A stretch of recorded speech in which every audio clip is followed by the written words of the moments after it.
Bonjour à toutes et à tous et bienvenue du coup pour le premier live métier de la journée. Donc aujourd'hui je suis avec Marion.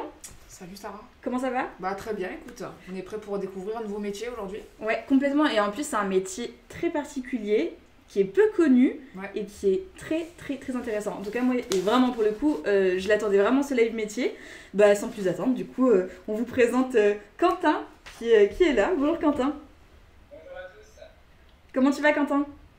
Eh ben, très bien, très bien. Super, et bien à toi, explique-nous un petit peu déjà quel est le nom de ton métier et pour qui tu travailles. Et donc, je suis auditeur sécurité. Euh, En anglais, on appelle ça plutôt pen tester. Donc, je travaille Pentester. chez Advance. Moi, je suis situé à Lille. Advance est situé un peu partout en France, mais moi, principalement à Lille. D'accord. Euh, et du coup, c'est aussi un métier qui est plus connu sous le nom de hacker, on va dire, ethical hacker. En anglais aussi, on peut l'appeler comme ça. Donc voilà, je vous en parle juste après. D'accord, donc ethical hacker, donc on imagine que c'est les gentils hackers, quoi. C'est pas C'est les ça. méchants qui vont faire C'est du ça, mal. exactement. Ok, super. Eh bien, explique-nous un petit peu qu'est-ce que c'est que ce métier de ethical hacker pentester. Ok, donc en fait, le but d'Advance, c'est d'aider les entreprises à, à avoir un niveau à protéger leur système d'information. Ouais. Donc, à protéger leur réseau, à protéger ce qui a de la valeur pour eux. Et donc, moi, en fait, mon métier au sein d'Advance, ça consiste à me mettre à la place d'un pirate informatique qui voudrait pirater une entreprise et, euh, et du coup, voir jusqu'où il serait en mesure d'aller pour dire aux entreprises ensuite comment un attaquant pourrait s'y prendre pour faire des choses malveillantes sur leur environnement Mhm. et comment corriger également. Donc D'accord. en fait, on a une entreprise qui nous demande d'intervenir chez eux pour évaluer leur niveau de sécurité.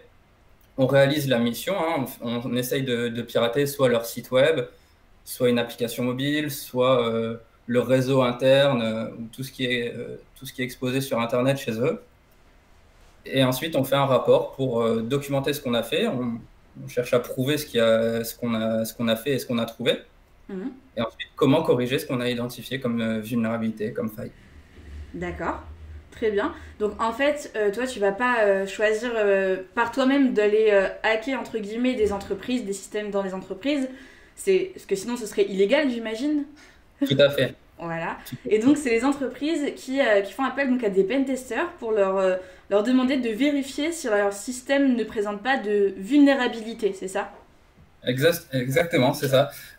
Effectivement, si on va de nous-mêmes pirater une entreprise pour dire, ah bah, au fait, on a réussi à tout casser, Oui, on s'expose à des poursuites judiciaires, à des amendes très importantes. oui. Donc, effectivement, ça, on n'a pas le droit. D'accord. Et ça arrive souvent que des entreprises ou enfin, des sites web en l'occurrence se fassent hacker. C'est quelque chose de courant. Alors oui, c'est quotidien, c'est quelque chose de effectivement très courant. Euh, Au Mm. quotidien, n'importe quelle application qui est sur Internet se fait attaquer des milliers de fois dans la journée. Et du coup, D'accord. mais c'est quoi l'objectif de ces hackers, du coup, pour le coup, eux qui transgressent la loi? C'est récupérer des données personnelles, des Alors, données bancaires, c'est... il y a pas mal il y a vraiment pas mal d'objectifs. Ça peut être soit du piratage assez ciblé, et donc on cherche par exemple à voler des informations. Donc ça peut être des bases de clients, euh, des mots de passe, des secrets industriels, etc. Il y a aussi du piratage par opportunisme. Mm. C'est-à-dire que je cherche à attaquer des milliers de cibles et s'il y en a une qui est vulnérable, et bah, tant mieux, mon logiciel va faire ses actions malveillantes et puis je vais pouvoir demander une rançon par exemple. Donc voilà, le but, ça reste toujours de faire de l'argent. D'accord. Alors, juste peut-être pour repréciser, parce que je pense peut-être qu'on allait un peu vite pour certains qui nous regardent, Quentin, on a une question toute basique, entre guillemets, mais on demande ce que c'est qu'un hacker, si tu peux peut-être redéfinir ce terme. Un hacker, c'est alors au sens anglais du terme, au sens noble du terme, on va dire, c'est un bidouilleur. C'est D'accord. quelqu'un qui cherche à bidouiller, à creuser, à fouiner, à savoir comment fonctionnent les choses. Maintenant, c'est un mot qui est dans le jargon un peu plus informatique et qui a été un peu bah, usé à mauvais escient, on va dire. C'est plutôt le pirate. Hacker, c'est pirate en fait. C'est un pirate informatique.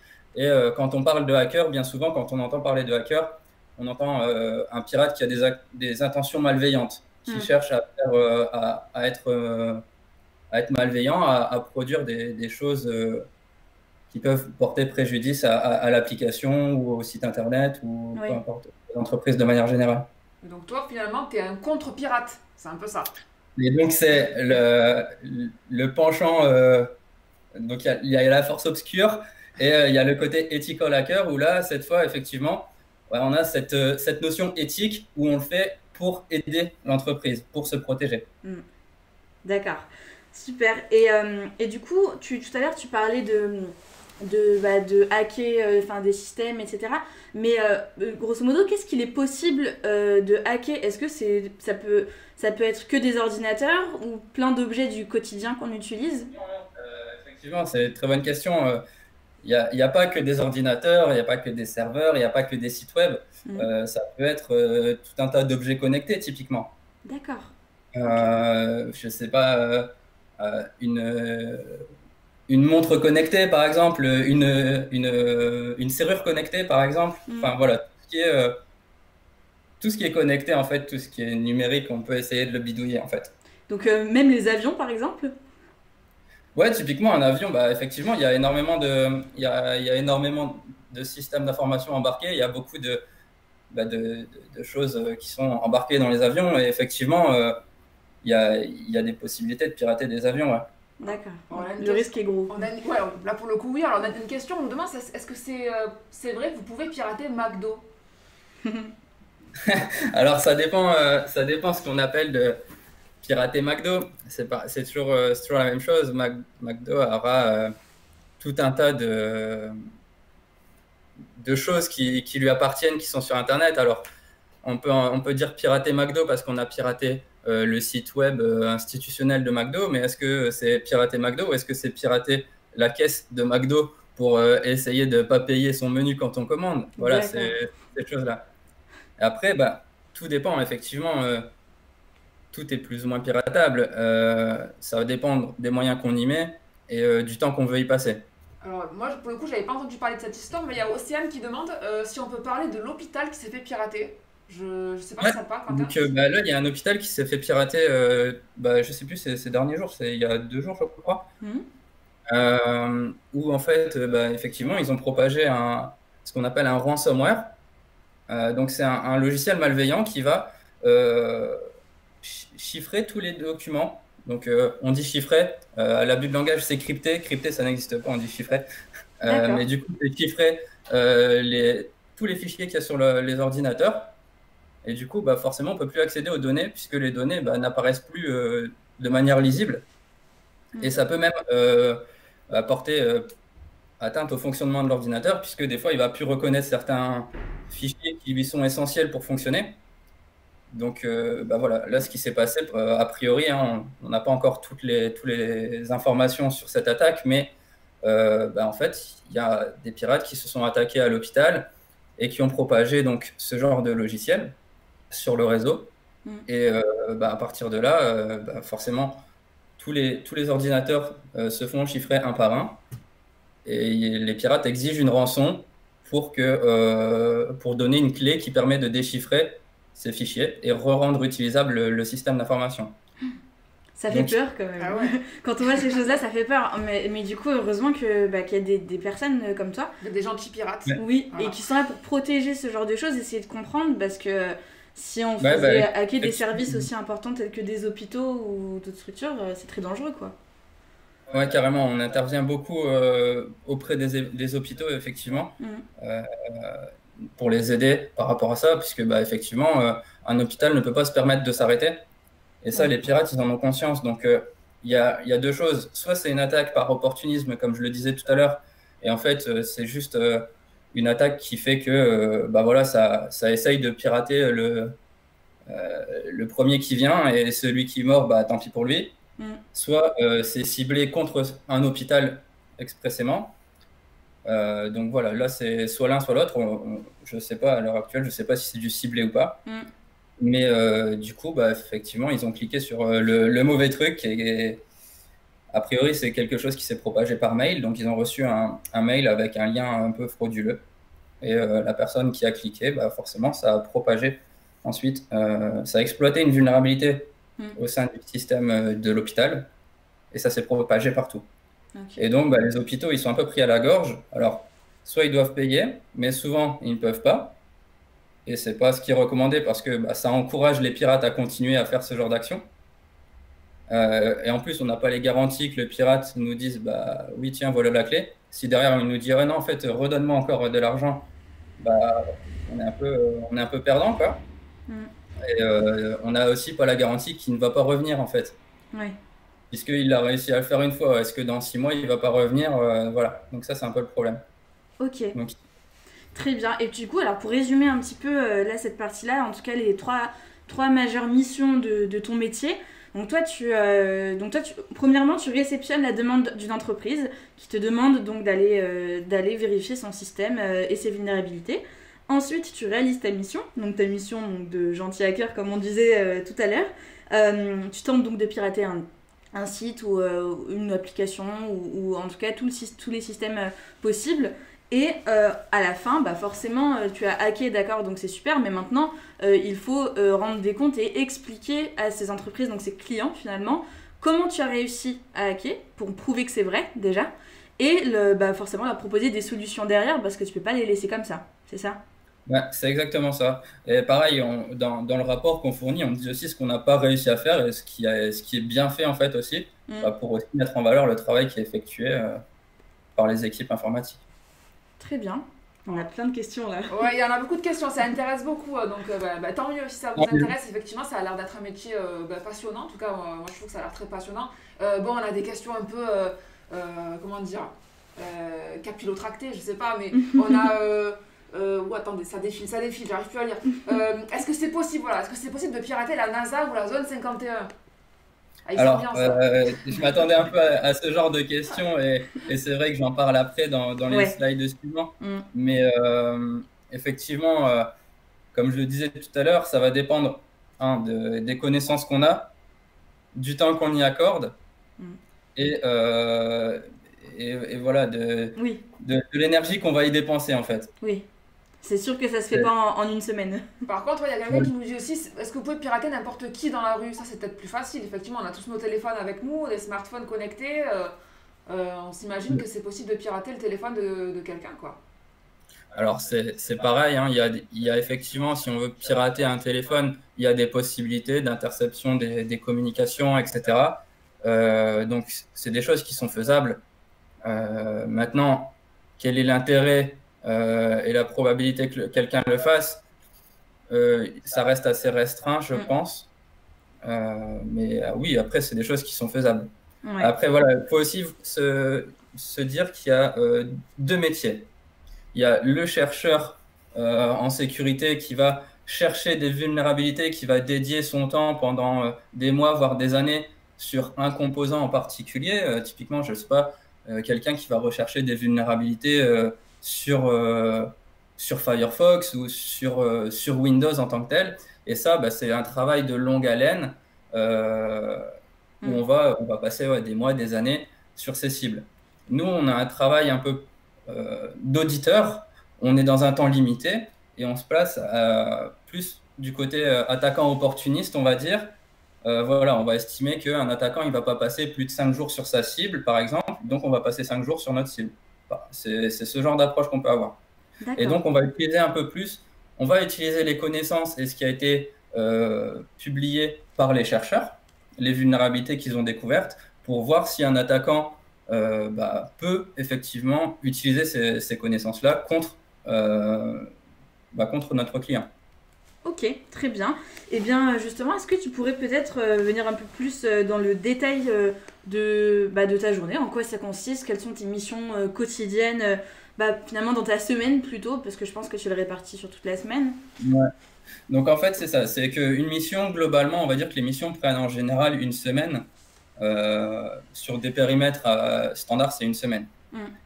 Donc, le lundi, on va commencer par un petit contact avec le client. On va s'appeler, on va s'envoyer des mails pour dire qu'on va démarrer les tests, voir avec lui ce qui l'intéresse, les risques qu'il redoute le plus. Parce que bah, c'est un peu ça aussi le but, c'est de voir bah, ce qu'il redoute le plus. Est-ce que ça peut se produire?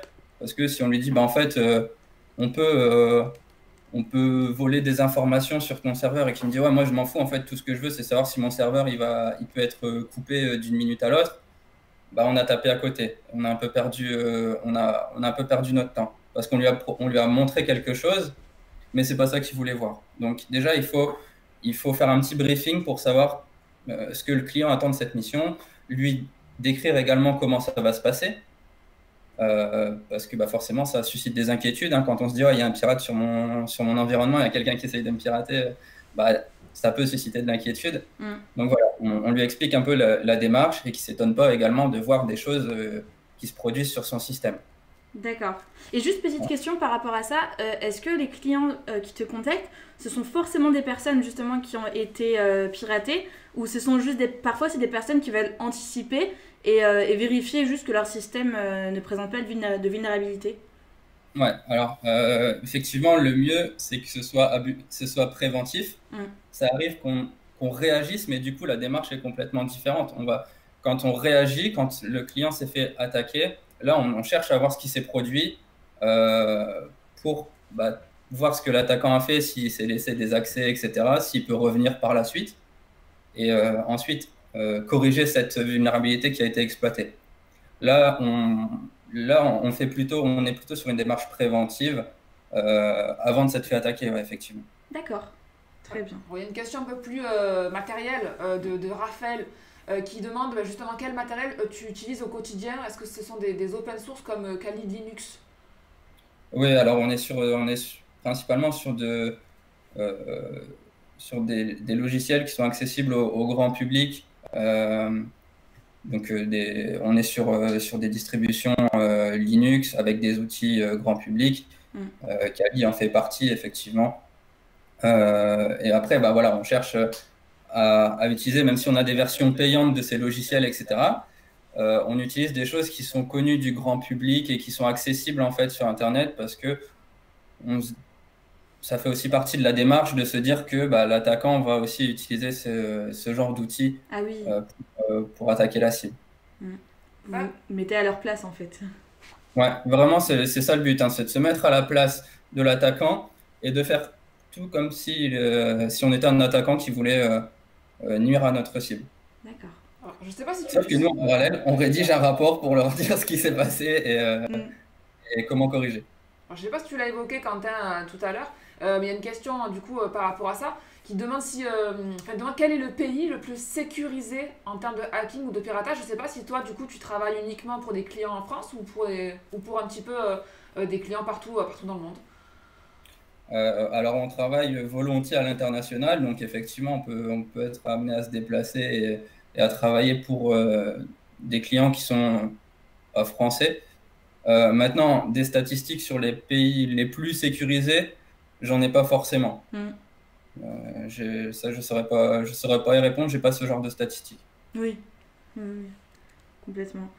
Et justement, bah pour revenir un peu sur ta journée, tu parlais donc de tests, de rédaction, de réunions, et on voit veille aussi. Donc là, c'est justement le moment où tu te renseignes un petit peu sur ce qui se fait dans le monde, les nouvelles techniques, c'est ça? C'est ça. Donc après ces premières phases d'échange avec le client, etc., le lundi, donc on fait nos tests, on mène nos tests et on rédige en parallèle notre rapport.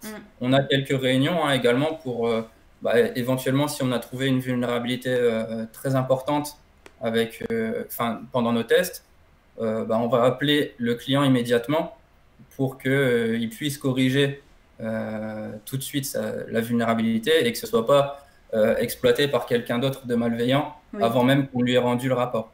Donc voilà, il y a ce genre de choses. Il y a des réunions d'équipe également où on échange sur chacun, pour savoir ce que fait chacun dans sa semaine et ce qu'il a pu voir, etc. Puisque ça peut aider les autres également d'avoir des retours comme ça d'expérience sur ce que les autres font. Et donc, effectivement, le vendredi, on fait un petit débriefing avec le client, on l'appelle, on lui dit, voilà, on a fini la mission, voilà ce qu'on a découvert, etc. On finit le rapport, on lui envoie le rapport dans les semaines qui suivent. Et également, donc le vendredi, on a un petit peu de veille où on va tester des nouveaux outils, voir ce qui se passe un peu dans le monde de la sécurité, voir s'il y a des nouvelles vulnérabilités qui sont sorties, etc., etc. Le but, c'est toujours d'être un peu au fait de ce qui se passe parce que du coup, forcément, si on reste dans nos attaques des années 2000, bah, forcément, on n'est plus à jour et on n'arrive plus à produire quoi que ce soit d'intéressant. Ouais. Ça a un côté quand même mystérieux ce métier. On dirait un peu un métier d'agent secret. J'ai une mission, je la finis, j'envoie mon rapport. C'est marrant ce côté-là. Et est-ce que du coup, toutes tes missions, tu les effectues à distance, donc derrière ton ordi, ou est-ce que parfois tu es amené à te déplacer? Alors, comme je le disais en intro, c'est que on attaque un peu tout type de périmètre et donc effectivement, on peut être amené à se déplacer. Quand on teste un réseau interne, on peut se mettre à la place de quelqu'un qui est malveillant dans l'entreprise, qui est plus forcément en bon terme avec l'entreprise et qui souhaite nuire. Donc, on peut être amené à aller sur le réseau de l'entreprise et dire, voilà, comment s'y prendrait cette personne pour vous causer du tort. Pareil, ça peut très bien être, là je parle de quelqu'un de malveillant dans l'entreprise, mais ça peut être un attaquant qui est à l'extérieur, qui depuis Internet a compromis un poste en envoyant un mail, par exemple, à une victime qui travaille dans l'entreprise. Et depuis le poste de cette victime, il pourrait faire des attaques sur le réseau interne. Pour gagner un peu de temps par rapport à tout ça, effectivement, on va directement nous brancher sur le réseau interne pour voir ce qui est possible de faire à partir de là. Alors, on a une petite question là de Tom qui demande si, alors je sais pas si c'est sur ton temps libre, est-ce que tu aides les particuliers? Les particuliers viennent à moi spontanément pour me dire tu peux réparer mon PC, etc. Ça, c'est le grand classique quand on travaille dans l'informatique. On t'a déjà demandé de pirater un réseau social, je pense, je sais pas, un Facebook, un Instagram, je suppose que oui. Ouais, c'est clair, on anticipe un peu les points que j'ai mis par la suite, mais oui, effectivement, ça peut arriver. Il y a déjà des personnes qui sont venues me dire ouais, tu peux pirater le Facebook ou le Insta de mon copain, de ma copine. Je voudrais savoir un peu ce qu'elle dit à d'autres personnes, je suis pas sur sa fidélité, etc. Donc effectivement, il y a ce genre de demandes qui sont faites. Donc comme je le disais tout à l'heure, ne pas oublier que c'est complètement illégal de faire ça sans l'autorisation de l'entreprise. Et donc, si je faisais ça, déjà, je m'exposerais à d'énormes poursuites judiciaires que je n'ai pas envie d'avoir. Puisque du coup, forcément, il y a potentiellement de la prison, des amendes importantes, etc. Ensuite, il faut savoir aussi que si c'était aussi simple que ça de pirater Facebook ou Instagram, vous seriez déjà fait pirater plus d'une fois, à mon avis, et ce serait un peu le Far West à chaque fois. Donc, heureusement, il y a des sécurités et ils ont un niveau de sécurité qui est plutôt pas mal. Ok, génial. Et puis, alors, du coup, ton parcours intéresse beaucoup les jeunes. Et avant de parler vraiment de ton parcours, est-ce que tu peux nous dire, quand tu étais plus jeune, quelle était ta vocation? Qu'est-ce que tu voulais faire? Qu'est-ce que tu pensais faire plus tard? Ouais, du coup, moi, effectivement, très jeune, j'ai su que je voulais faire ça, en fait. Sauf que moi, à l'époque, ça n'existait pas vraiment, en fait. Quand j'étais en troisième, je me disais, trop bien, c'est trop bien de savoir pirater des trucs comme ça, etc. J'aimerais bien savoir faire ça. Mais le métier de pentester, auditeur sécurité, si on en parlait à la conseillère d'orientation, elle ne comprenait pas. Donc forcément, c'était un peu compliqué d'avoir un peu ces informations. Mais j'ai fini par découvrir qu'effectivement, ça existait et qu'il y avait un vrai métier là-dedans. Et donc, j'ai un peu mis en œuvre... je me suis renseigné sur le cursus qui était le plus idéal, on va dire, pour faire ça. Et puis, j'ai tout fait pour atteindre ma cible, on va dire. D'accord. Et quand tu étais plus jeune, tu étais déjà aussi à l'aise avec les outils informatiques, les ordinateurs de manière générale, par exemple? Du coup, c'est vrai que très jeune, j'avais déjà un ordinateur, etc. Maintenant, il faut bien se remettre en contexte par rapport à l'époque Ouais. Même si je suis pas hyper vieux, j'ai 30 ans. Oui. Ça n'empêche que quand j'étais en troisième, bah, la fibre, ça n'existait pas. Chez les particuliers, du moins, c'était pas possible. Euh, j'avais un accès à Internet très très limité. J'avais du 56K pour vraiment C'était compliqué. ceux à qui ça parle. Et j'avais 5 heures par mois d'Internet. Donc forcément, 5 heures, c'est même pas ce que je passe par jour maintenant. Tiens, on a une question de Soumaya de Lille, le collège à Lille, qui demande si toi, tu t'es déjà fait pirater. Et ben en fait, ça dépend ce qu'on appelle se faire pirater. Euh, je dirais que c'est pas forcément moi qui me fais pirater au sens propre du terme. Par contre, je suis potentiellement inscrit sur des sites qui, eux, se font pirater. Et donc, mon mot de passe se retrouve à avoir fuité. Donc ça, bah, malheureusement, oui, ça arrive. Typiquement, LinkedIn, en 2013, il me semble, s'était fait pirater. Et donc, il y avait toute la base de données des utilisateurs LinkedIn qui avait fuité avec les mots de passe des utilisateurs. Donc, effectivement, à un moment donné, mon mot de passe a été compromis. Mais c'était le mot de passe d'un compte. Et c'est pour ça que c'est important de définir des mots de passe différents sur chaque application. Parce que là, aujourd'hui, je peux vous dire, en 2013, vous aviez tel mot de passe. Et s'il est toujours utilisé sur d'autres plateformes, bah, je peux toujours me connecter. D'accord. Ah oui, donc bah ça c'est sympa, ça. Petit conseil, du coup, si Ouais. on veut protéger au mieux ces informations, essayez déjà de mettre des mots de passe complexes dans un premier temps. Mais ça, maintenant, on nous le propose de plus en plus Ouais. sur les sites. Mais surtout de mettre des mots de passe différents et puis de les changer régulièrement aussi, si possible, j'imagine. Ouais, carrément. Mm. C'est ça la bonne hygiène informatique, c'est d'avoir des mots de passe différents pour que, effectivement, si son mot de passe est compromis sur un site, bah, on ne puisse pas s'authentifier partout avec. Et bah, qu'ensuite, il soit suffisamment robuste pour qu'un attaquant ne puisse pas le deviner. Ouais. Et le changer régulièrement pour que, bah, effectivement, s'il a été compromis, au moins, il sera compromis, mais pour un laps de temps donné. Bon, bah, la pause déj, je vais changer mes mots de passe. Oui. Moi, parce que Complètement. je suis pas en règle là. Ah oui, mais moi ça fait longtemps qu'il y a plein de mots de passe que je n'ai pas changé depuis longtemps. En effet, c'est super important. Et puis, il y a aussi parfois des liens qu'on reçoit d'ailleurs de plus en plus, soit par SMS aussi, soit par mail. Je pense qu'il faut aussi faire très attention aux mails qu'on reçoit, regarder d'où ils proviennent avant de cliquer sur les liens. Je sais pas si c'est un bon conseil aussi à donner, Quentin. Tout à fait, tout à fait. Donc ça, c'est ce qu'on appelle du phishing, du hameçonnage en fait, où on se fait contacter par des personnes, ça peut être par des mails, mais ça peut être très bien par des réseaux sociaux.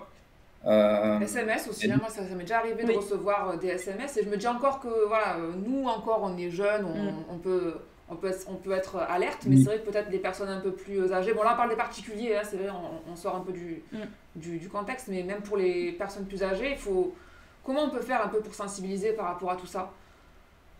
Alors, bah, c'est effectivement les sensibiliser, leur dire attention, il faut toujours faire attention de où ça vient. Regarde bien si il n'y a pas des fautes, par exemple, dans le message. Oui. Souvent, c'est pas forcément des gens qui parlent bien français ou qui prennent le temps de relire énormément de mails. Donc souvent, on peut détecter du phishing qui est pas trop bien fait avec des fautes d'orthographe. Si on a un pavé mal orthographié, ben voilà. Et effectivement, bien se méfier, toujours être méfiant et surtout se dire, est-ce que c'est légitime? Est-ce que là, on me demande mon mot de passe. Est-ce que vraiment ma banque va me demander de lui envoyer mon mot de passe? Ouais. Donc ça, c'est toujours être méfiant en fait. Complètement. En fait, on peut se faire pirater même par des personnes qui sont à l'étranger. Donc en fait, le risque est un peu partout. Ouais. Mais oui, mais tout ce qui est données personnelles et notamment données bancaires, quand même, c'est super important à pas donner à tout va. Ça, c'est certain, Voilà, je pense. faire attention. ouais, tout à fait. Ok, eh bien, on a vu du coup que c'était un peu ton dada déjà depuis que tu étais plus jeune. Et puis après, bah, tu as fait des études dans ce secteur-là? Ouais, carrément. Donc, j'ai fait un bac scientifique parce que c'était un peu ce qui, à l'époque, ouvrait un peu plus de débouchés sur les écoles qui étaient possibles de faire par la suite. Et donc, ensuite, j'ai fait Epitech, donc qui est une école spécialisée dans l'informatique, et donc qui octroie un bac plus 5. Donc, c'est en 5 ans après le bac. La 4e année s'est faite à l'étranger. Donc, on avait un peu le choix justement de où on voulait aller dans le monde. Et moi, j'ai choisi une université partenaire à Stockholm qui proposait un cursus spécialisé un peu plus dans la sécurité informatique. Donc, bah, j'ai choisi ma destination en fonction de ça. Mm. Et puis après, j'ai fait pas mal d'alternances et de stages, puisque dans le cursus d'Epitech, on a beaucoup de stages, même dès la première année, on fait un premier stage, en troisième année aussi, en cinquième année, et on a des alternances. Et donc, bah, les stages, à chaque fois, c'est des stages qui durent suffisamment longtemps, donc entre 4 et 6 mois. Donc, on a quand même le temps de se former, de voir des choses, etc. Et donc, effectivement, si ça se passe bien avec l'entreprise, bah, y a pas de raison que l'entreprise vous ait formé et vous jette du jour au lendemain. Oui. Donc, c'est un peu un parcours, on va dire, un peu standard maintenant, j'ai l'impression, pour le recrutement. C'est que bah, l'entreprise va passer quelques mois à vous former, mais du coup, le but, c'est pas juste d'avoir de la main-d'œuvre pour aller faire des photocopies, c'est vraiment de vous former et que vous soyez opérationnel à la fin de votre stage. Donc, moi, j'avais bien compris ça, hein. Donc, bah, j'ai fait mes alternances et stages chez Advance parce que je savais que c'était là que je voulais travailler. Et puis voilà, quoi, j'ai eu la chance de pouvoir le faire en troisième année et en cinquième année. Donc voilà, et ensuite, par la suite, bah, je suis resté. Ah bah ça, c'est super, ça prouve bien que l'alternance quand même ça a son côté Exactement. positif. Tu as fait tes Ouais. études, et bien, tu as fait ton alternance, tes stages chez Advance et finalement tu es resté aujourd'hui en contrat et tu es salarié aujourd'hui. Donc en plus ça te donne plus d'expérience, plus d'ancienneté dans l'entreprise. C'est Ouais, sympa ouais, ça. tout à fait. Bah ouais, c'est vraiment un axe intéressant. Au final, l'alternance et les stages. Moi, à mon époque, c'était pas forcément très bien connoté. Mm. Euh, il y a quelques années, on disait, ouais, tu vas faire de l'alternance. C'était un peu apprentissage et du coup, l'apprentissage, c'était un peu plus des métiers manuels, alors c'était pas très bien, etc. Enfin voilà. Ça correspondait pas aux standards des écoles d'ingé à l'époque où on travaillait vraiment sur du théorique, etc. Euh, donc, bah, c'était pas forcément ultra bien connoté, mais au final, on se rend bien compte que maintenant, c'est un peu une voie un peu royale, hein, parce qu'effectivement, l'entreprise n'a aucun intérêt à vous former pour vous jeter derrière. Alors, il y a une question qui est passée tout à l'heure, on va y répondre maintenant, je pense que c'est cohérent. Quelle qualité, quelles compétences faut-il pour faire ton métier, tout simplement? Alors, ben, déjà, il faut aimer l'informatique, parce que forcément, on y passe pas mal d'heures par jour, hein, entre 8 et 10 heures sur le PC tous les jours. Si on n'aime pas ça, ça peut être compliqué. Et il faut être curieux, avoir envie de s'investir et surtout vouloir comprendre comment fonctionnent les choses et essayer de se dire, enfin, avoir envie de dire ah, comment je peux utiliser un moyen détourné pour faire des actions malveillantes plutôt que ce qui est prévu. C'est vraiment avoir un peu un esprit critique et se dire ah, mais attends, on me propose de faire ça, est-ce que je peux pas faire autre chose qui m'intéresse moi un peu plus? Voilà, c'est un peu l'esprit d'analyse, l'esprit critique. Et après, il y a aussi une autre qualité qui est super importante, ça va être tout ce qui est synthèse et savoir communiquer également, puisque derrière, on s'adresse bah, à des directeurs bien souvent qui n'ont pas forcément de connaissances techniques poussées dans la sécurité informatique, mais il faut réussir à leur faire comprendre le risque, pourquoi c'est important, pourquoi il faut corriger et pourquoi il va falloir potentiellement investir de l'argent pour corriger. Parce que bah, forcément, ils doivent débourser parfois plusieurs milliers d'euros. Donc, ils peuvent se dire, attends, t'es gentil, mais si j'ai pas compris pourquoi, je vais pas le faire en fait. Oui, Donc, il faut savoir communiquer à ce niveau-là pour restituer un peu ce qu'on a fait techniquement de manière non technique. très bien. Donc on a dit esprit de synthèse, esprit d'analyse, Ouais, curiosité. curiosité, savoir communiquer. Et ça, c'est un point très important parce que, bon, on le verra après peut-être sur les stéréotypes de ton métier, Ouais. Ouais. mais voilà, tu vas devoir expliquer des choses à des personnes qui ne savent pas forcément, qui ne sont pas aussi connaisseuses que toi de ton secteur. Donc expliquer un problème, une faille dans un système, et j'imagine que en plus c'est pas facile. Toi, tu as ton vocabulaire technique qui t'est propre, et il faut les Ouais. retranscrire d'une autre façon. Donc ça aussi, c'est un gros boulot de rédaction dans tes rapports finalement. Tout à fait, c'est vraiment un point clé. Mm. Parfois, ça arrive qu'on ait des stagiaires qui soient techniquement très très bons. Donc bah, ça, c'est très bien parce que forcément, il faut des qualités techniques, c'est indéniable, mais qui ont beaucoup plus de mal à s'exprimer. Ouais. Donc bah, là-dessus, il y a un peu de travail à faire à ce niveau-là parce qu'ils vont pas savoir retranscrire facilement, expliquer facilement ce qu'ils ont été capables de faire. Et du coup, bah, quand ils se retrouvent face aux clients, c'est un peu plus compliqué. D'accord, très bien.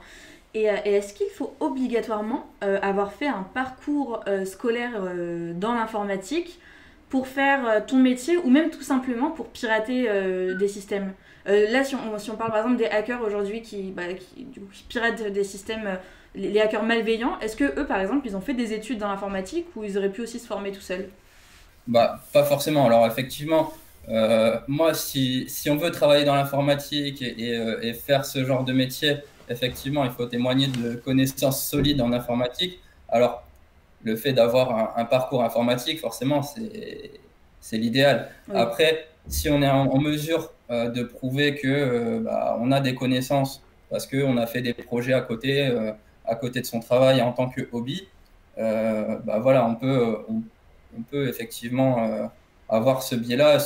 L'auto-formation reste quelque chose de possible. C'est un peu plus compliqué. Mm.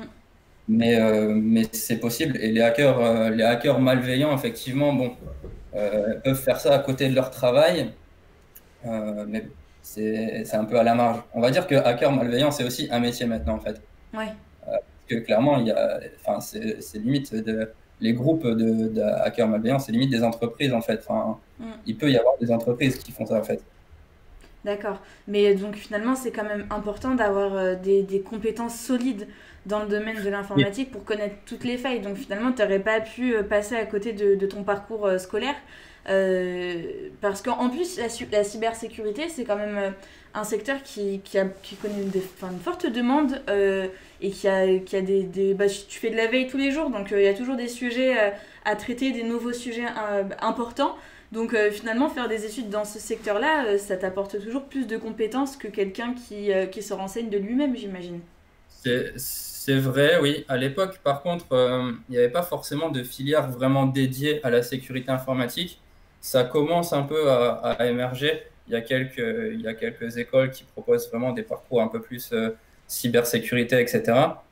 À l'époque, ça n'existait pas forcément. Mais du coup, bah, moi, à Epitech, typiquement, j'ai pas mal appris tout ce qui était programmation. Donc, vous parliez tout à l'heure, par exemple, de développeurs web, développeurs d'applications, etc. Bah, moi, c'est typiquement ce que j'apprenais dans mon parcours. Mais c'est des choses qui m'aident par la suite, enfin, maintenant, parce que bah, du coup, j'ai cette notion de comment un développeur pense, comment l'application va être architecturée et comment je vais pouvoir interagir moi de manière malveillante derrière. Donc j'ai des connaissances techniques au final, même si j'ai pas fait un cursus 100% cybersécurité pendant 5 ans, j'ai quand même des connaissances importantes techniquement sur la partie vraiment informatique, développement d'applications et au niveau des systèmes d'information de manière générale. D'accord, très bien. Parfait, parfait. Est-ce qu'on a des questions Ouais. dans le chat? On a quelques questions, effectivement. Alors, qu'est-ce qu'on peut poser? Tiens, on a Idir qui demande quelles sont les 5 choses à ne pas faire pour éviter d'avoir des malwares. Peut-être tu peux redéfinir ce que c'est qu'un malware et puis répondre à la question. Donc un malware, c'est un logiciel malveillant tout simplement. Bah, les choses à pas faire, c'est aller sur des sites pas très légitimes. Ouais. Tout ce qui est, je pense notamment à tout ce qui est streaming par exemple. Mm. Vous allez sûrement avoir tout un tas, toutes ces publicités qui arrivent et qui vous disent de cliquer, etc. Qui vont vous dire, ah, ben, là, qui vont imiter le bouton play et vous cliquez dessus. En fait, c'est carrément autre chose qui s'ouvre. Enfin, voilà, je pense que tout le monde connaît ça. Bah, voilà, c'est ce genre de site qui peut permettre de propager certains malwares. Il faut faire donc attention aux sites sur lesquels on va, faire attention aux mails qu'on reçoit, comme on le disait tout à l'heure, être assez méfiant sur les personnes qui nous contactent et ce que les personnes nous demandent. Est-ce que c'est légitime? Est-ce qu'il n'y a pas un risque derrière? Quand vous allez sur des sites sur Le Bon Coin, par exemple, et que l'offre paraît un peu trop belle, bah, c'est que potentiellement la personne derrière, elle ne veut pas vous vendre quelque chose, mais elle veut bien vous voler plutôt quelque chose. Donc voilà, c'est des choses sur lesquelles il faut faire attention. C'est toujours être alerte en fait par rapport à ce qu'on fait. Pas vouloir installer n'importe quoi à tout prix et bien se dire, attends, est-ce que là on me demande d'installer un truc alors qu'en fait, à la base, je voulais juste regarder une vidéo. Pourquoi je dois installer quelque chose? Est-ce que c'est quelque chose qui est vraiment indispensable à regarder ma vidéo? Est-ce que j'ai besoin de ça ou pas? Et après, ben, c'est surtout ce qui est téléchargement, etc. Bah, effectivement, il faut regarder ce qu'on télécharge. Bon, il y a plusieurs types de téléchargements, les téléchargements légaux, les téléchargements illégaux. Quand on télécharge quelque chose de manière illégale, forcément, on s'expose à plus de risques que si on télécharge une chanson sur iTunes, par exemple. Ouais. Alors, et j'ai une question, Quentin, par rapport au salaire, forcément, mais aussi du coup par rapport à ton niveau de formation. Alors toi, tu as fait un bac plus 5, hein, c'est ça, C'est ça. chez Epitech. Est-ce que Ouais. c'est quand même possible de devenir hacker, enfin gentil hacker du coup, avec un bac plus 2, un bac plus 3, ou non, pour le coup, c'est vraiment un niveau master obligatoire? J'ai envie de dire rien n'est impossible. Après, c'est pas forcément la voie qui va vous permettre d'avoir le plus de chances de réussir. Moi, c'est un peu dans cette optique-là que j'ai fait mes études. Je me suis dit, voilà, je vais mettre toutes les chances de mon côté pour y arriver. Je savais qu'à l'époque, il fallait vraiment un bac plus 5. Maintenant, si vous avez un bac plus 2, mais que vous dites, bah voilà, j'ai fait telle et telle chose dans mon parcours. J'ai réussi à pirater tel truc, j'ai apporté ça, voilà, je sais faire un rapport, technique, etc. Si on a des preuves, pourquoi pas en fait? Même si on n'a pas, même si on n'a pas le bac, au final, pourquoi pas? Mais ça reste beaucoup plus compliqué, quoi. Enfin, Oui, d'accord. si on veut vraiment faire ça, enfin, Ouais, faut se donner les tu moyens de le faire. recommandes d'aller le plus loin possible si, voilà, si on en a la Ouais. possibilité. Et donc, du coup, par rapport à ça, voilà, il se pose la question, voilà, c'est les jeunes hein, qui nous regardent, de ton salaire, un petit peu, voilà, une fourchette, si tu peux donner ça. Bah, du coup, ouais, carrément, je pense que c'est un truc important à savoir, effectivement, quand on veut se diriger vers un métier. Effectivement, il faut savoir un peu si le métier correspond aux espérances qu'on a en termes de niveau de vie. Donc, bah, je vais pas te donner mon salaire là en tant que tel parce que après c'est rediffusé sur YouTube, etc. Donc, c'est un peu forcément problématique. Mais je peux donner une fourchette. Donc, au démarrage, on est aux alentours de 35 à 40 000 euros bruts annuels. D'accord. Donc ça, c'est C'est- quand on est junior. Ouais, voilà, au démarrage. Sur les premières années, c'est à peu près ça. Ouais. D'accord. Ok. Et après, c'est revalorisé chaque année, forcément. Et puis, en fonction de l'expérience, Ouais. bah, on gravit des échelons. On a plus ou moins de compétences. On est plus ou moins, comment dire, compétent sur tout un tas de choses, sur la gestion de projet, etc. Donc, forcément, bah, le salaire augmente en fonction de nos compétences également. Ouais, j'ai l'impression que c'est un métier, bon, entre guillemets, un peu, bon, pas si nouveau que ça, mais un peu quand même dans les esprits. Et malgré tout, il y a quand même une forte demande de la part des entreprises, etc., de ces métiers-là. Donc j'ai l'impression que la rémunération aussi importante, elle joue aussi de ça. On a besoin, j'ai l'impression, de pentesters dans la société, quoi. Ouais, tout à fait. Et c'est vrai que, bah, comme je le disais, hein, il y a quelques années, quand on allait voir la conseillère d'orientation, qu'on lui disait pentester, elle comprenait pas. Donc, bah, forcément, la pénurie n'est pas, enfin, elle est pas étonnante. Parce que c'est un métier qui était assez méconnu et qui commence un peu plus à se répandre. Mais à l'époque, déjà, la sécurité, personne n'en faisait. C'était pas au cœur des préoccupations des entreprises. C'était quelque chose qui coûtait de l'argent et tant que ça marchait, ça marchait. Maintenant, avec l'essor d'Internet, etc., bah forcément, il y a de plus en plus de monde qui peut attaquer de plus en plus d'autres personnes. Donc, bah, forcément, les nombres de piratages ont explosé. Et ben, les entreprises ont également pris conscience de l'importance de se protéger. Puisque si un attaquant met à plat un réseau et empêche le réseau de fonctionner pendant des jours, bah, ça peut être dramatique pour une entreprise. Là, on parle typiquement de l'hôpital. Bon, bah, l'hôpital ne va pas fermer du jour au lendemain parce que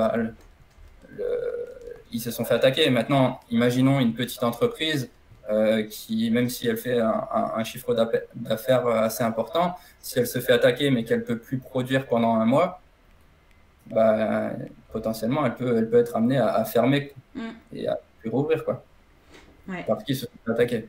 Et justement, je crois que tu nous as préparé du coup une petite question. Donc, on a nos modérateurs qui ont envoyé le quiz là, à nos élèves. Donc, tu demandes donc à nos élèves, est-ce qu'ils pensent que c'est très difficile de pirater une entreprise? Donc il y a Ouais. deux choix de réponse, soit oui, soit non. On va attendre les réponses des participants et des participantes. Et en attendant de réceptionner toutes leurs réponses, on va zoomer un petit peu sur les idées reçues de ton métier. On en a vaguement parlé tout à l'heure, mais est-ce que tu pourrais nous dire un petit peu ce que tu entends souvent sur ton métier?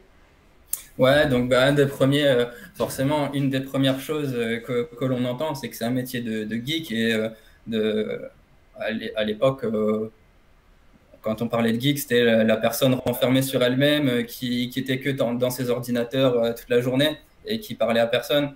Donc c'était un peu ce genre de vision qu'on avait. Comme je le disais, c'est pas tout à fait vrai. Alors effectivement, il y a un côté passion qui est important et donc il y a un côté temps passé sur l'ordinateur qui est très important. Mais comme je le disais, il faut être aussi bon communicant et savoir communiquer avec les personnes et pas être trop renfermé sur soi-même parce que effectivement, quand on est face à un client, il faut être en mesure d'échanger avec lui, comprendre ses attentes, comprendre ses besoins et lui faire comprendre également ce qu'on a été capable de faire. Voilà. Très bien.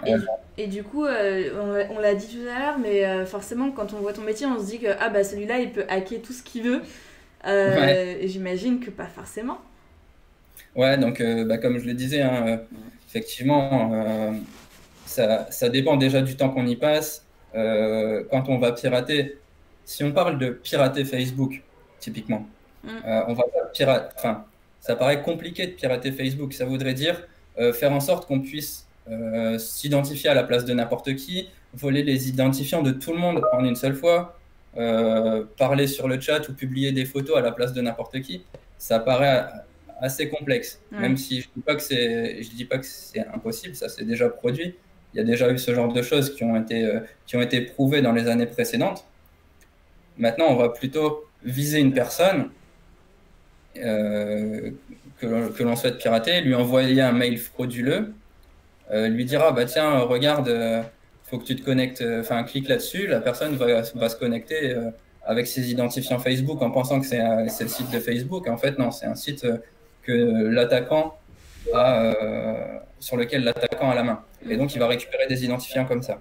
Très bien. Donc ça, c'est pas pirater Facebook, en fait, c'est pirater quelqu'un. Donc ça, c'est deux choses différentes. Donc on peut pas pirater tout ce qu'on veut. Enfin, on peut potentiellement, mais c'est compliqué. Par contre, exploiter le maillon humain, ça reste quelque chose de plutôt facile à mettre en œuvre. Par rapport à ça, les sites justement comme Facebook, Google et autres, mettre en place des parades pour empêcher ce genre d'attaque.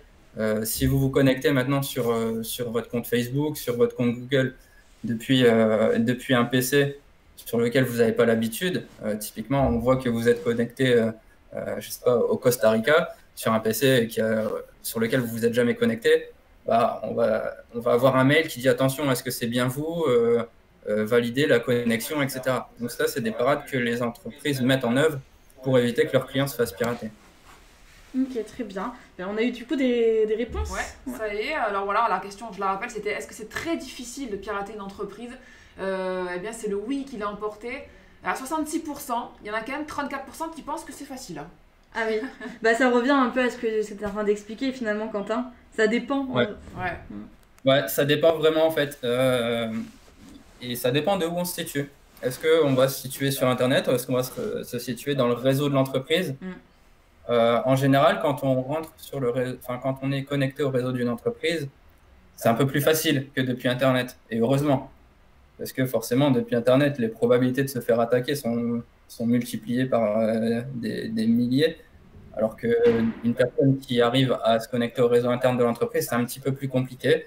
Comme je le disais, ça nécessite soit de pirater un poste par l'envoi d'un logiciel malveillant, par exemple, ou d'aller carrément dans l'entreprise et puis de se brancher directement. Donc c'est un petit peu plus compliqué. Okay, maintenant, effectivement, l'exploitation du maillon humain, ça reste quelque chose de hautement probable et de ce qui marche le mieux en fait. Le phishing, on en parlait tout à l'heure, c'est ce qui marche le plus en fait. Ouais. Peut-être pas pour longtemps parce qu'au fur et à mesure du temps, les gens commencent à se méfier de plus en plus parce qu'il y a pas mal de sensibilisation. Donc ça, c'est super finalement. Et puis du coup, avant de clôturer, parce que du coup on est en train de déborder, parce que c'est un sujet passionnant finalement, j'aimerais bien juste m'arrêter sur le stéréotype du fait que ce soit un métier essentiellement humain. Masculin, pardon, Masculin. je sais pas pourquoi j'ai dit humain. Ouais, c'est pas un stéréotype, hein, c'est bien un métier humain. Oui. Euh, Par contre, effectivement, sur le fait que c'est un métier masculin, bah non, c'est un métier de passionné. Alors, si que ce soit un homme ou une fille, au final, peu importe. On a des filles dans nos équipes et elles sont tout aussi compétentes que n'importe quel homme, en fait. Enfin, voilà. Je vois pas pourquoi ce serait plus un garçon qu'une fille, en fait. Ce qu'il faut savoir, c'est est-ce que les filles sont intéressées plus par l'informatique que les garçons. C'est surtout ça, en fait. Oui. Et c'est un métier de passionné, mais la passion, elle peut naître chez une fille comme chez un garçon.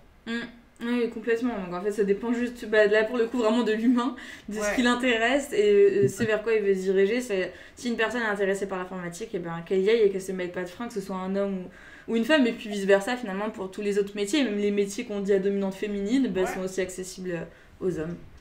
Donc voilà. Et bien parfait. Merci beaucoup Quentin. Merci, Quentin, ouais. C'était génial pour le coup. On a bien vu que ça a intéressé quand même pas mal de jeunes. Donc merci beaucoup d'être resté avec nous. Et puis on te dit à bientôt. Et puis très bonne journée. Merci, bonne journée. Merci. À bientôt. Au revoir.